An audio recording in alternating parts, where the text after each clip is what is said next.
नमस्कार. नवीन वर्षाच्या निमित्ताने आपल्या सर्वांना खूप शुभेच्छा.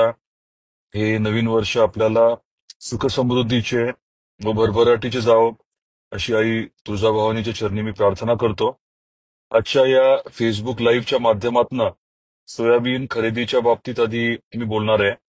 आपल्या सर्वांना कल्पना आहे की सोयाबीनचे दर जे आहेत ते बाजारभाव जे आहेत ते कमी आहेत आणि आधारभूत किंमत जी आहे ती 4,892 रुपये आहे. आणि आपला प्रयत्न हाच होता की जास्तीत जास्त खरेदी या केंद्रांच्या माध्यमातून व्हावी. दुर्दैवाने बारदाण्याचं शॉर्टेज असल्यामुळे, तुटवडा असल्यामुळे अनेक अडचणी यायला लागल्यात.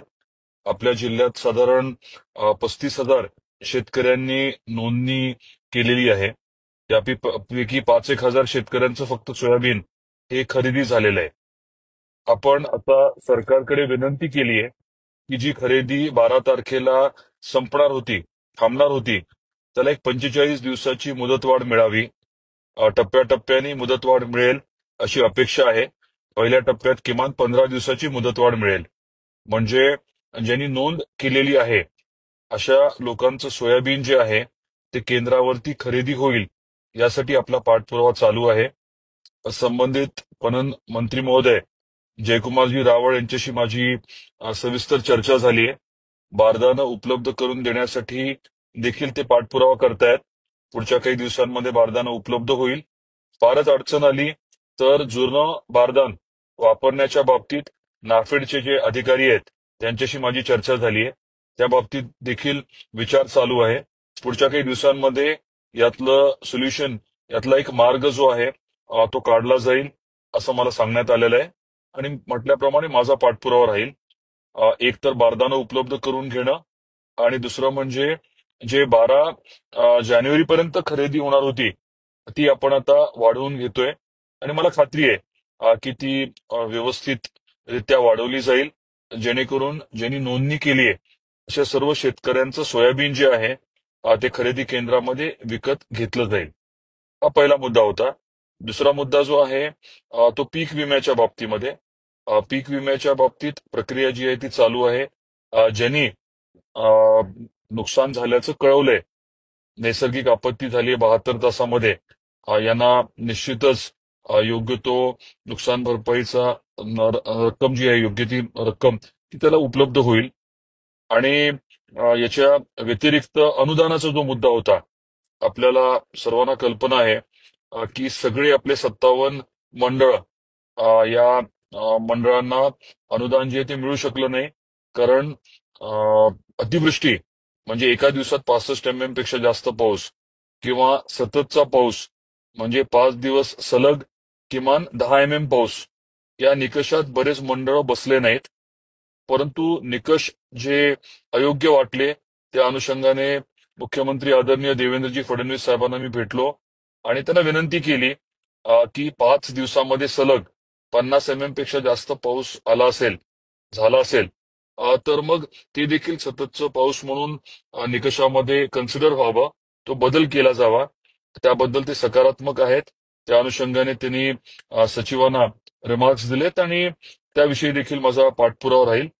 आपण निकष जे आहे ते बदलून घेऊन ज्या शेतकऱ्यांचं नुकसान झालंय पण जे मंडळ वगळली गेली आहेत आणि मदत मिळाली नाहीये त्याच्या बाबतीत देखील आपण पाठपुरावा करतोय.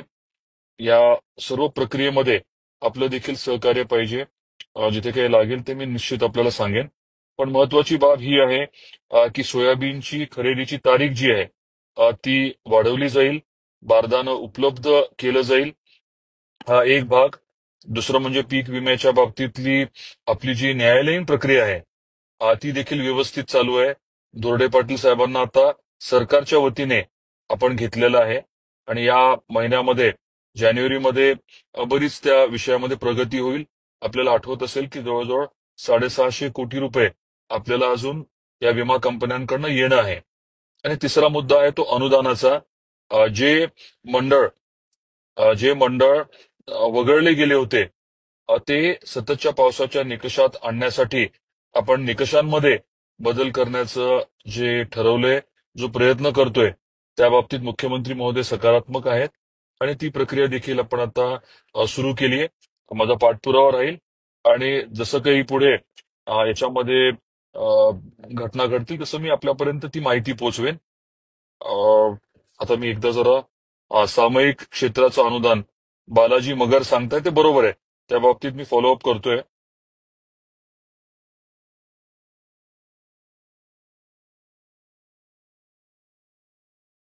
जे पैसे आता मिळणार आहेत ज्या निकषामध्ये बसणाऱ्या मंडळांचे ते लवकर मिळण्यासाठी देखील आपला पाठपुरावा चालू आहे.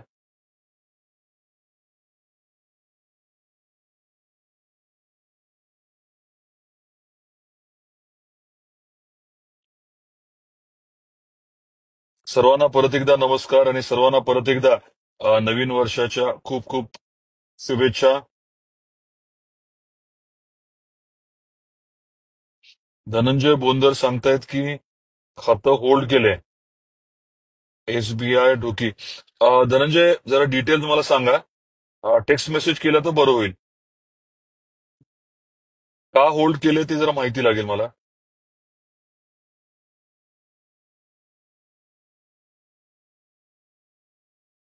मला वाटतं बरेचसे विषय मी सांगितलेत. नवीन 2 विषय आपल्याला सांगतो. आपण लक्ष 10,000 ही मोहीम आता हाती घेतलीय. 12 वेगवेगळ्या प्रकल्पांच्या माध्यमातून 10,000 रोजगार निर्मितीसाठी आपण आता पूर्ण ताकदीने प्रयत्न करतोय. केंद्रात राज्यात आपलं सरकार असल्यामुळे हे सगळे महत्वाचे प्रकल्प मार्गी लागायला नक्कीच आता जास्ती अडचणी राहणार नाहीत. बऱ्याच कामांना आता गती देखील मिळालेली आहे. जिल्हाधिकाऱ्यांना दर 15 दिवसाला याचा आढावा घेण्याच्या बाबतीतही सांगितलंय आणि आपण प्रत्येक प्रकल्पासाठी सुकाणू समिती करतोय. या बाबतीत देखील पुढच्या काळात मी एक आवर्जून फेसबुक लाईव्ह घेईन आणि आपण पीक विम्याच्या बाबतीमध्ये आपल्याला कल्पना आहे की थोडा बदल करायचं म्हणतोय किंवा वाढ करायची म्हणतोय. उद्या बाजारभाव जर गडगडले, जसं आता सोयाबीनचे बाजारभाव जागतिक स्तरावरती 3,000 रुपये क्विंटल आहेत. बाजारभाव आता सध्या 4,000च्या आसपास आपल्याकडे आहेत आणि आधारभूत किंमत मात्र 4,892 आहे. तर जे शेतकरी बाजारात विकतायत त्यांचं मोठं नुकसान होत आहे. तर यांना देखील पीक विम्याचं संरक्षण मिळावं या अनुषंगाने आपण नियोजन करतोय.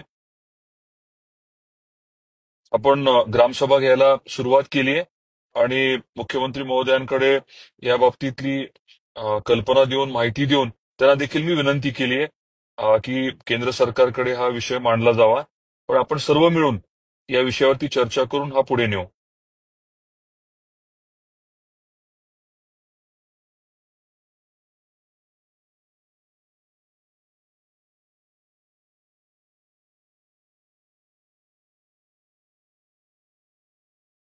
आपल्या सर्वांचे परत एकदा मी मनापासून आभार व्यक्त करतो. प्रश्न बरेचसे असे आहेत ज्याचं उत्तर मी ऑलरेडी दिलेलं आहे. त्यामुळे आपला अधिक वेळ न घेता परत एकदा आपले आभार मानतो. आपल्या सर्वांना खूप शुभेच्छा.